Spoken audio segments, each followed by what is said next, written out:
Hello again, everybody. Welcome to USA Wrestling Weekly. I'm Scott Casper, and it's time to take a look at what's trending, the news and features from USA Wrestling, the national governing body of our sport. Well, the new year is finally here. The ball is dropped, and it's time to kick it off. USA Wrestling looks forward to bringing you another great season of international wrestling action in 2014, a year that promises to be both exciting and entertaining for our sport.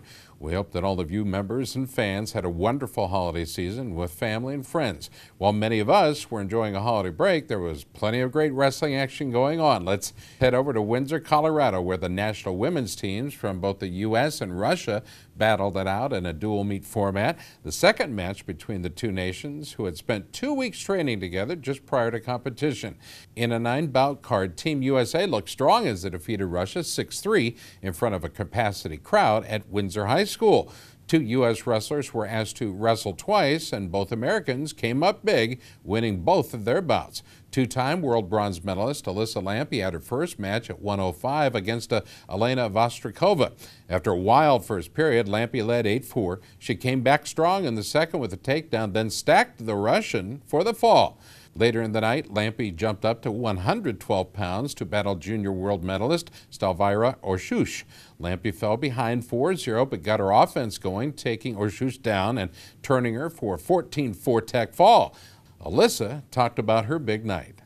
When you're wrestling a dual format like that, you usually wrestle one, so definitely 2 matches was a little bit of a challenge, especially knowing that you have to come back after your second one and or your first one and wrestle another. The other American who drew double duty was 2012 world silver medalist Helen Maroulis. Her first match was at her normal weight, 121 pounds. That's where she took on junior world bronze medalist Irina Olagnova. Maroulis controlled the action throughout the bout on her way to an impressive 8-2 victory. She then moved up to 130 pounds and had a tough battle with 2013 European silver medalist Jargolma Taranova. The Russian led 4-0, but Maroulis scored 2 takedowns to tie it at 4-4 and won the tiebreaker with a pair of 2-point moves. It wasn't until like the last, 45 seconds that I finally got up 4-4, tied it, and from then I was just holding a lead. But so it was tiring, but those matches are fun because you show yourself again that you have that mental toughness. Let's check out some of the other matches. Russia won their first bout at 105 with junior world champion Valerie Chepsarakova. She stopped national champion, college national champion, that is, Emily Webster. The final score 9-3. Well, the U.S. added a win at 130 when 2013 world team member Ali Reagan edged out her junior world champion Svetlana Lipatova 1-0. Russia added a win at 147 pounds as 2013 European bronze medalist Svetlana Bushbashkina defeated Julia Salata 10-1. Well, 2013 world team member Veronica Carlson scored a series of effective ankle laces to score a technical fall over Darima Sangiva. The score there, 14-4. In the final bout of the night, 2012 Olympic champ and 2013 world silver medalist Natalia Vorobiev edged out 2012 world champ and 2-time world bronze medalist Adeline Gray. The score, 6-5 at 158. Now, Gray nearly scored the winning points as time expired. National coach Terry Steiner talked to us about his team's incredible effort. They were tough matches until we got them in, a turn or something like that. But with Lampe and Carlson, but a great showing for us tonight, I thought. I'm Scott Casper. You're watching USA Wrestling Weekly.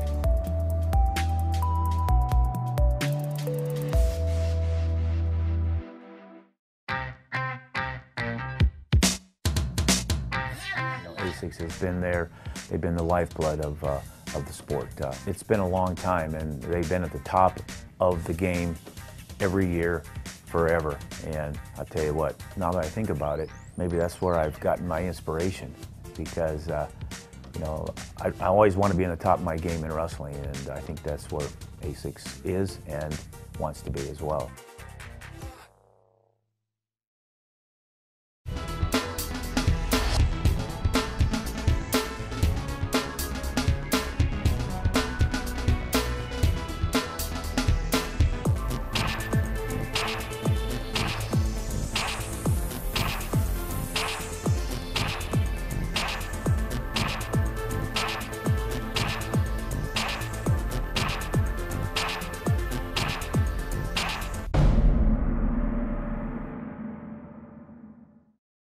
Hi, I'm Wayne Boyd, Director of Operations and Development for Titan Mercury Wrestling Club.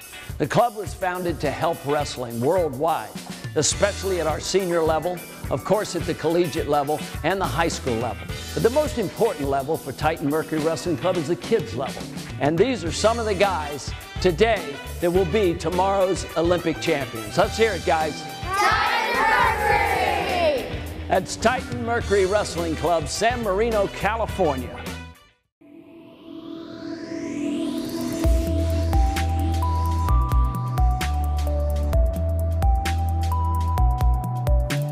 Well, the second annual Minnesota Storm Holiday Cup was held in Rochester, Minnesota during the break. It allowed many of the nation's best wrestlers in the Olympic styles a chance to compete in top-level competition. Organizers provided prize money to the medalists this year, and the action was hot. The first day featured Greco and women's.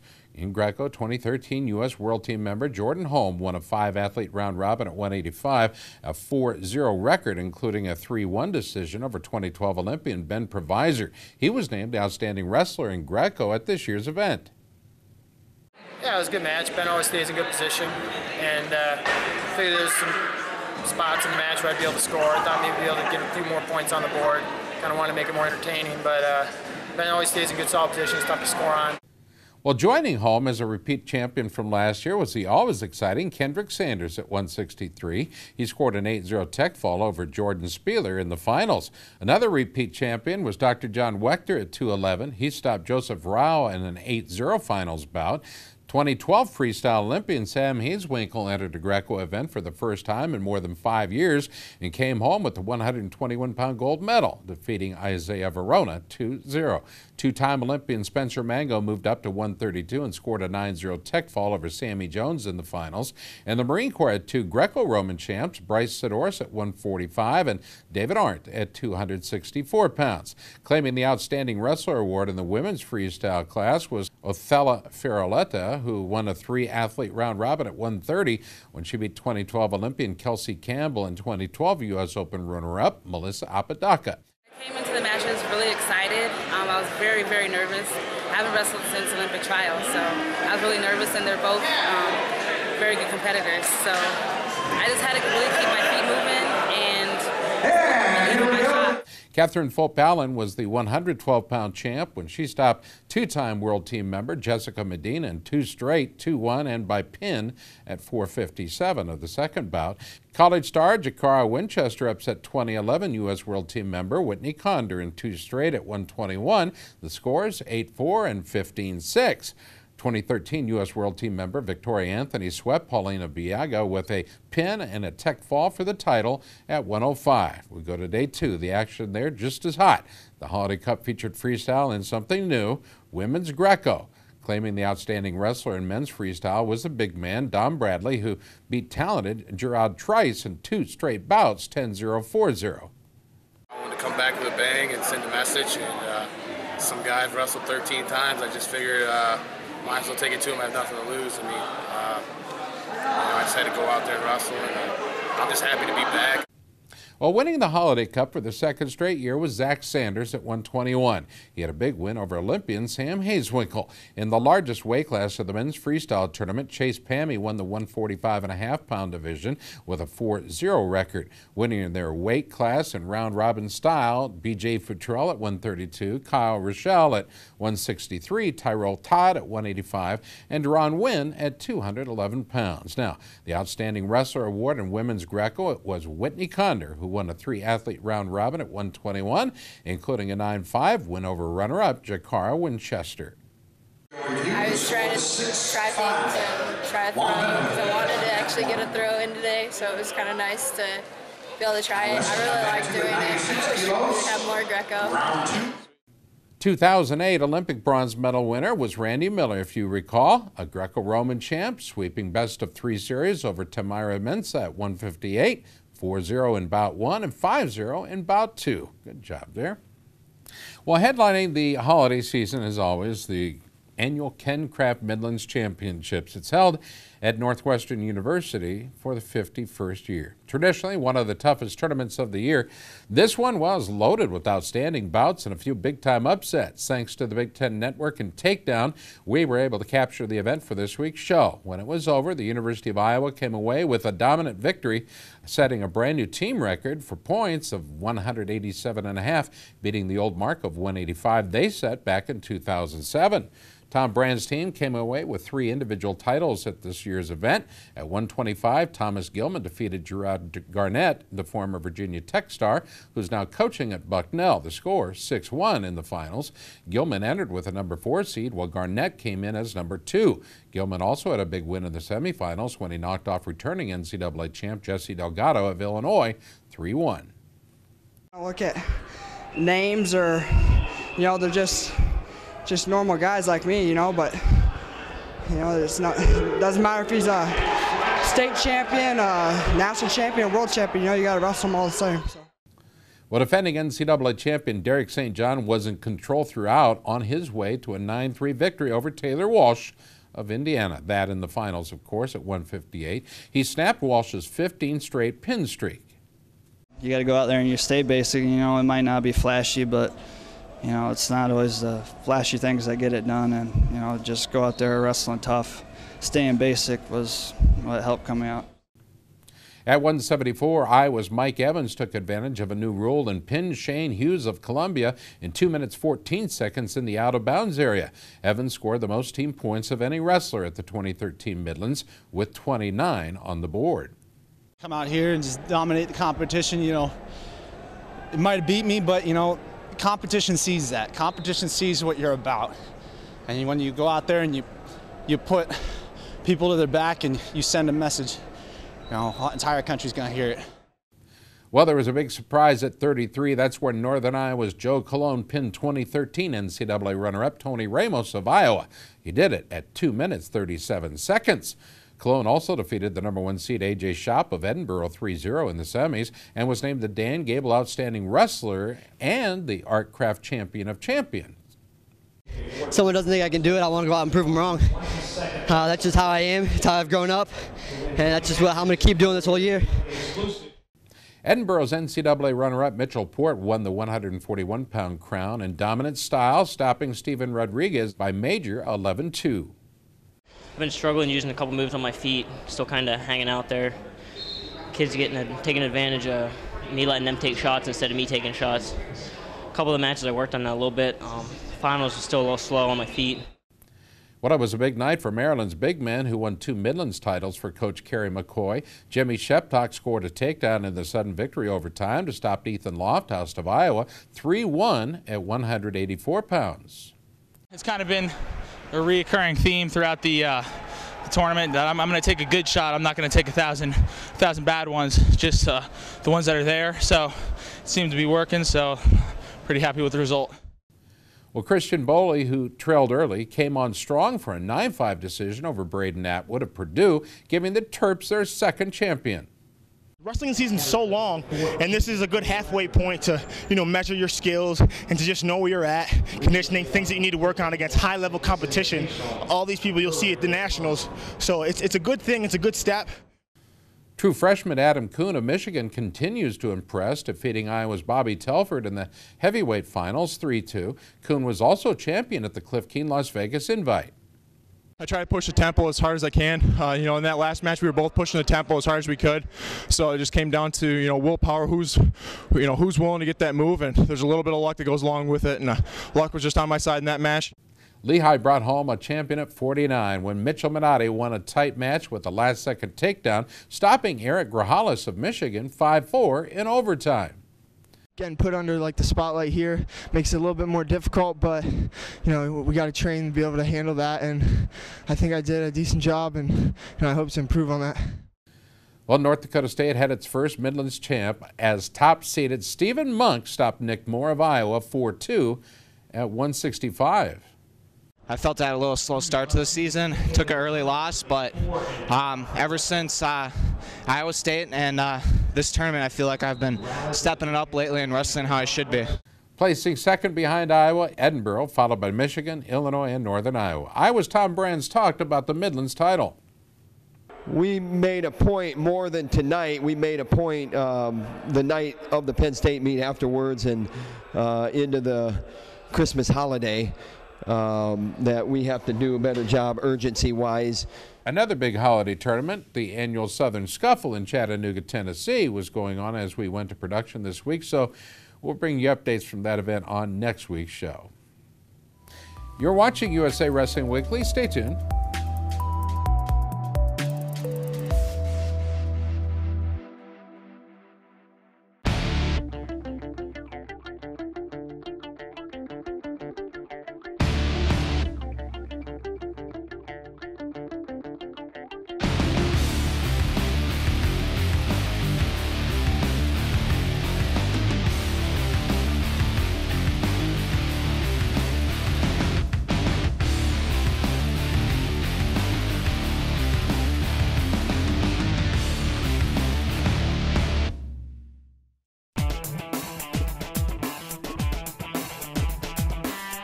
Each season, Liberty Mutual's Responsible Sports Community Grant Program awards $65,000 to youth sports organizations and school sports programs that demonstrate their commitment to responsibility in youth sports. Your organization could be one of our 20 winners this season.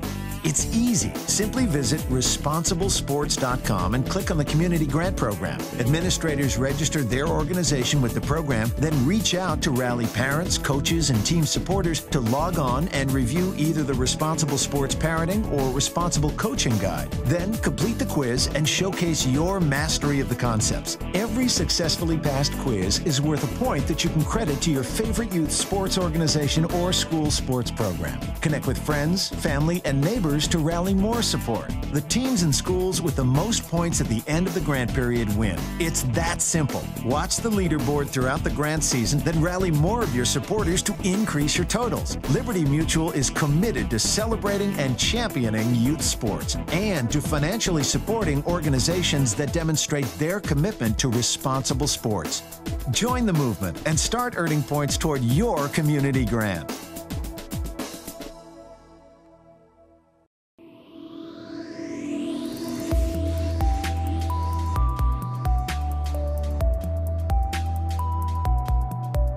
Well, another big college dual meet took place just prior to the holidays, helping to set the tone for the balance of the year.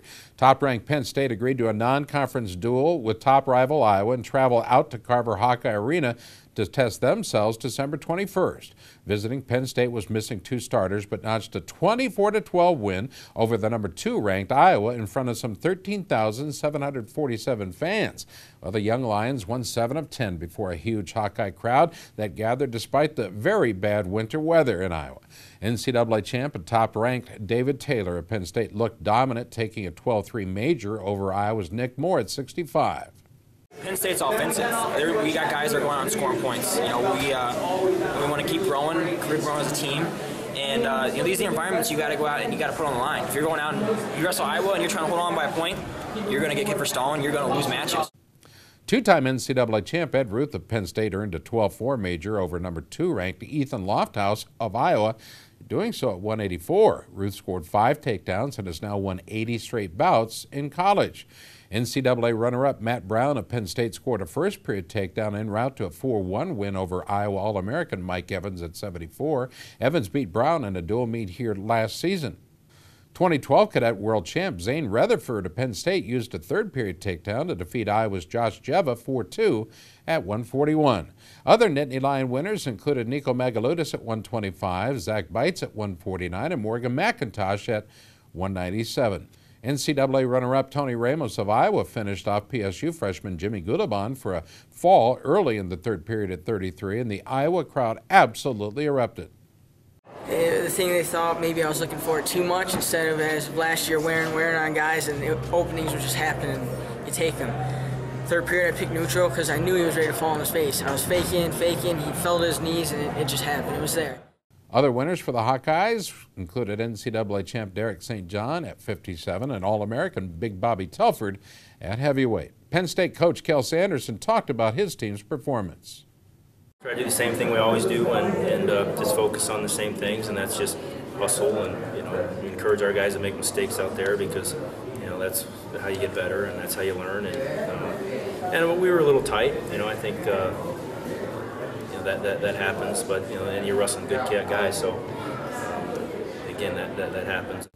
As the 2013 year came to a close, Penn State wrestling received some well-deserved recognition. The Center Daily Times newspaper published its top stories for Center County, Pennsylvania for the year. Coming in as the #1 story, Penn State's third straight NCAA Division I title, which they won last March in Des Moines, Iowa. With 7-0 record going into the new year, the Lions are focusing hard on bringing home #4 in 2014 when they hit the big stage in Oklahoma City. Well, the international wrestling community received some bad news, sad news actually, with the announcement of Russian freestyle wrestling star Bisik Kudakov was killed in an automobile accident in the city of Amavir when his car was struck by another. The 4-time world champ and 2-time Olympic medalist was only 27 years old. Now, Kudakov won world titles in 2007, 9, 10, and 11. He was an Olympic bronze medalist at 121 pounds in the 2008 Beijing Olympic Games, an Olympic silver medalist at 132 at the 2012 London Olympics. He also boasted a senior world silver medal and a junior world title. Kudakov was one of the most impressive technical wrestlers in the world and was well-liked by his peers, including a number of friends from the U.S. USA Wrestling passes on its sincere condolences to the friends and family of Bisik Kudakov, as well as the entire Russian wrestling community for this tremendous loss. You're watching USA Wrestling Weekly. Stay tuned.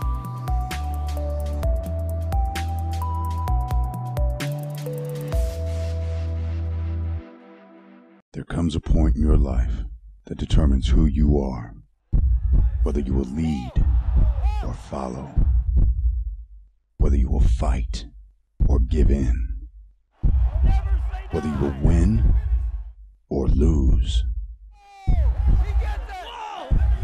and what you will count as your victory.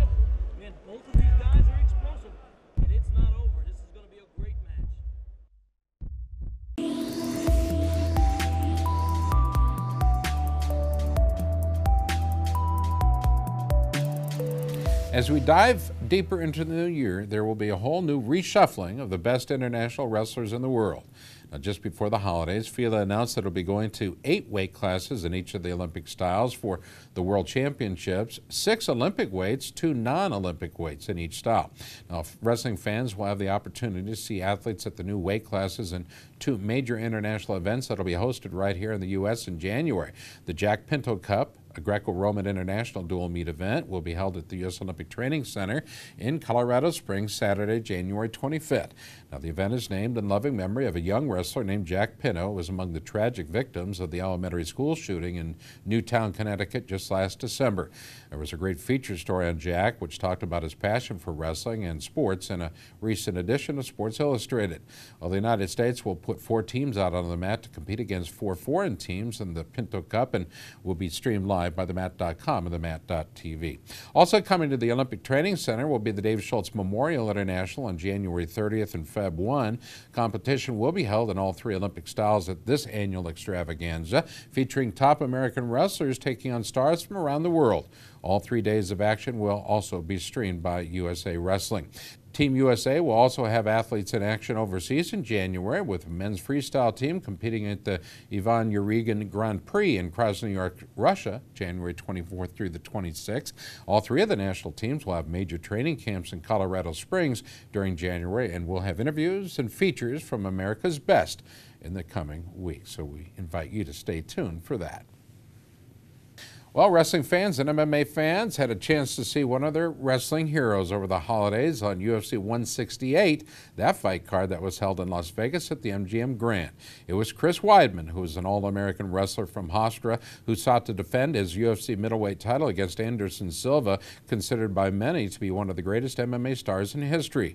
Weidman beat Silva to take the crown earlier in the year, and this was the rematch that fans were calling for. Weidman had a strong first round, rocking Silva with strikes and controlling the grappling positions.